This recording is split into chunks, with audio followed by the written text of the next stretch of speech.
Hola, muy buenas tardes. El día de hoy vamos a hablar acerca de infecciones virales asociadas a paciente con VIH. Nuestro facilitador de este módulo es el doctor Juan Carlos Domínguez Hermosillo y como alumno un servidor Armando de Pablos. Para iniciar con la primera infección viral a estudiar, vamos a hablar acerca de citomegalovirus. Este es parte del primer grupo de lo que es la clasificación de virus de Baltimore y estos se caracterizan por ser virus de ADN bicatenarios. Pertenece a la familia herpes virus, los cuales también tienen como característica que van a producir latencia y producir como tal algún tipo de morbilidad cuando el paciente tiene algún sistema inmunológico ya con algún tipo de alteración. Y este pertenece a la subfamilia de beta herpes virus. Existen muchos estudios en los que ya está caracterizado que produce enfermedad a órgano terminal, sobre todo cuando el paciente con VIH tiene CD4 por debajo de 50 células por microlitro. Y asimismo toma un contexto más importante, ya que este virus se asocia a un estado inflamatorio crónico que también se asocia al envejecimiento prematuro en aquellos pacientes con VIH y también al mismo deterioro del sistema inmunológico que es lo que se conoce como inmunosenescencia. ¿Cuál es el cuadro clínico? Las dos principales patologías que nos va a estar produciendo es la retinitis por CMV y afección a nivel gastrointestinal. El 85% de las complicaciones de estos pacientes va a ser secundario a una retinitis por CMV.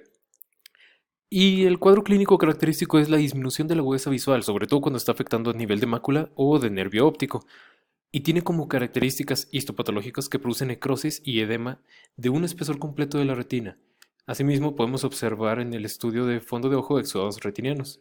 Cuando estamos hablando de un cuadro por una afección gastrointestinal, este se produce en un 10% de los pacientes con afección y ya como tal catalogados pacientes de SIDA. Y las manifestaciones gastrointestinales son un cuadro clínico característico por diarrea, sangrado rectal, fiebre, dolor abdominal, pérdida de peso y hay pacientes que llegan a presentar hasta perforación colónica. El resto del porcentaje va a ser en pacientes que producen afección al sistema nervioso central, neumonitis, hepatitis e inclusive adrenalitis. El diagnóstico depende de la patología que estemos hablando. Cuando hablamos de retinitis, el diagnóstico es clínico. Y aquí existe una apariencia clásica en un individuo con un factor de riesgo como tal. Ya es un cuadro característico clínico que debe de ser tratado. Y aquellos pacientes que presentan colitis, debe de realizarse una confirmación patológica. Aquí lo que observamos es en pacientes con tinción con hematoxilina y eosina, podemos observar las inclusiones virales asociadas a citomegalovirus. ¿Cuál es el tratamiento? Lo ideal, ganciclovir intravenoso de 5 miligramos por kilogramo 2 veces al día por 14-21 días. Aquí es importante hacer hincapié que existen muchos estudios en los cuales un paciente con retinitis, mientras todavía no tenga alguna involución del cuadro, podemos extender la terapia de inducción.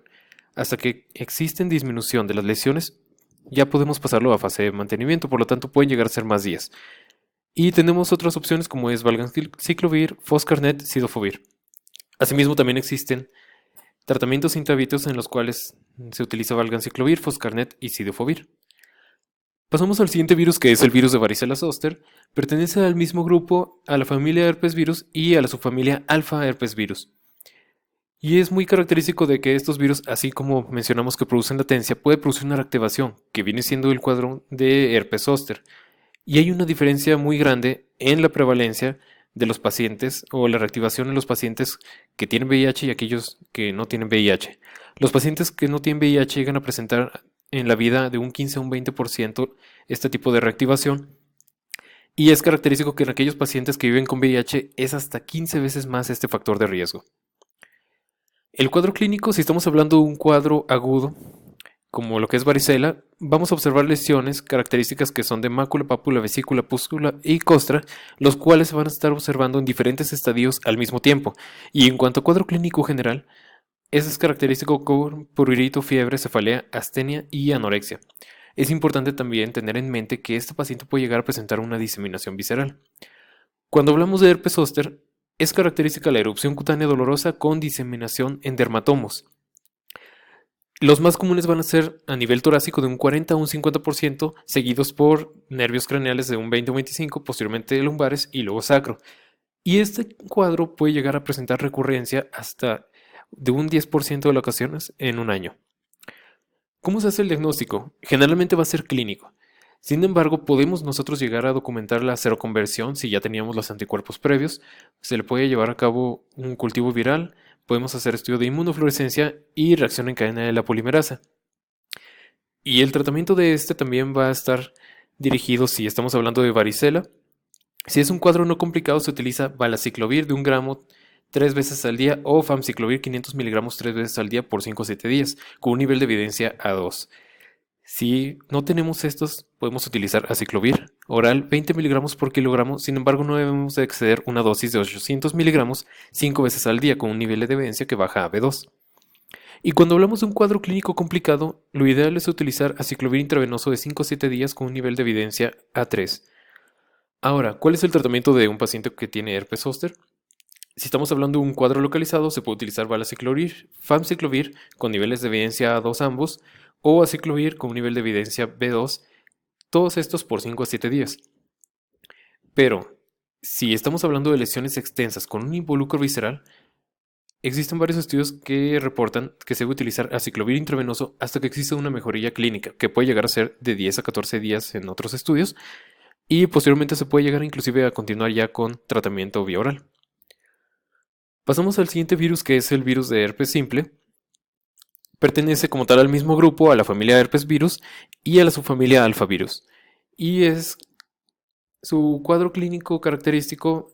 Generalmente van a ser lesiones a nivel orolabial o genital, el orolabial más asociado a virus de herpes simple tipo 1 y genital virus de herpes simple tipo 2. Hablando de las lesiones orolabiales, es característico que existen pródromos sensitivos con un cuadro clínico previo a que el paciente presente lesiones, y una vez que presentan las lesiones van a ser, al igual que en el anterior, pápulas, vesículas, úlceras y costras. Y estas lesiones pueden llegar a tener reactivación de 1 hasta 12 veces por año.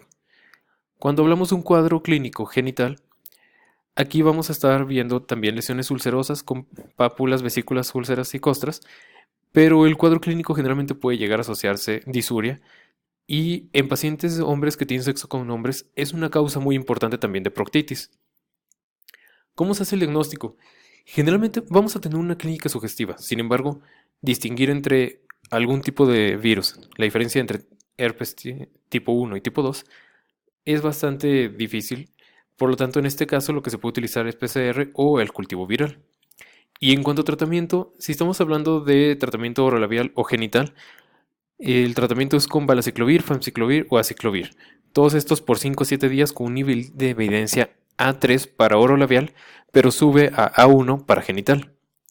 Y si estamos hablando de un cuadro mucocutáneo severo, se obtiene una mejor respuesta con inicio de la terapia intravenosa con un nivel de evidencia A3 también. Pasamos al siguiente virus, que es el virus de herpes humano tipo 8 y también se conoce como virus asociado a sarcoma de Kaposi. Este pertenece también a la familia herpes virus, a la subfamilia gamma herpes virus. Y cuando estamos hablando de un paciente con infección latente, generalmente es asintomático. Este virus, cuando produce el sarcoma de Kaposi, tiene lesiones características que son hiperpigmentadas, no dolorosas y se pueden presentar como máculas o nódulos. Una tercera parte de los pacientes van a tener lesiones en la cavidad oral y es muy importante ya que puede ser un predictor para lo que es afección pulmonar.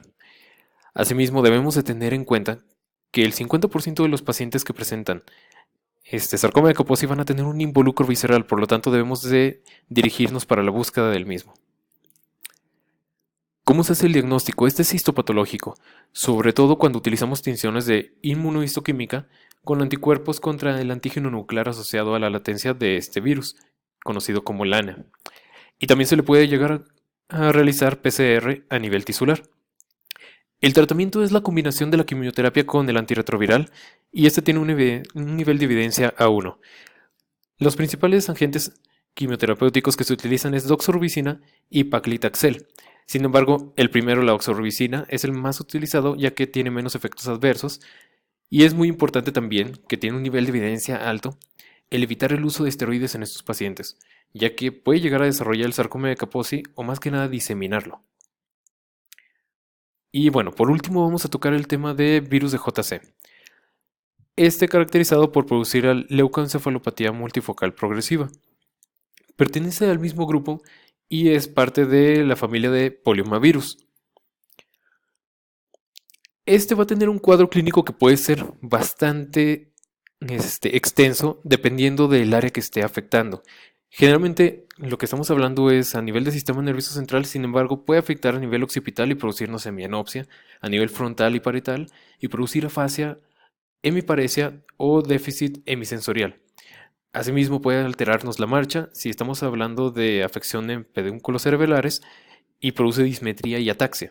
Por lo tanto es un cuadro bastante este, rico y bastante extenso. E inclusive los pacientes pueden llegar a presentar crisis convulsivas en un 20% de las ocasiones, asociado a lesiones sobre todo próximas a lo que es la corteza. ¿Cómo se hace el diagnóstico? Es una combinación de clínica con neuroimagen. Este, Cuando hacemos estudios de neuroimagen, las lesiones se caracterizan por ser hiperintensas en resonancia magnética en T2 y en FLAIR, y asimismo pasan a ser hipointensas en T1. Tenemos otro tipo de herramientas, como viene siendo la resonancia magnética con espectroscopía, en el cual vamos a observar una disminución del N-acetilaspartato y aumento de la colina, y esto se relaciona con una pérdida axonal y degradación de la membrana celular y de la mielina respectivamente. Y la otra manera es también medir directamente virus de JC en líquido cefalorraquídeo. Se asocia en un 90% de los pacientes que son naives a tratamiento antirretroviral. Sin embargo, baja el rendimiento a un 60% en pacientes que ya tienen terapia antirretroviral pese a que no se encuentren indetectables. Y es muy importante también hacer énfasis en que no existe tratamiento específico para este virus. Como tal, si el paciente llega, se realiza algún diagnóstico por virus de JC y no tiene terapia antirretroviral, es indicativo de inicio de la terapia de manera inmediata, con un nivel de evidencia 2. Bueno, muchísimas gracias por su atención.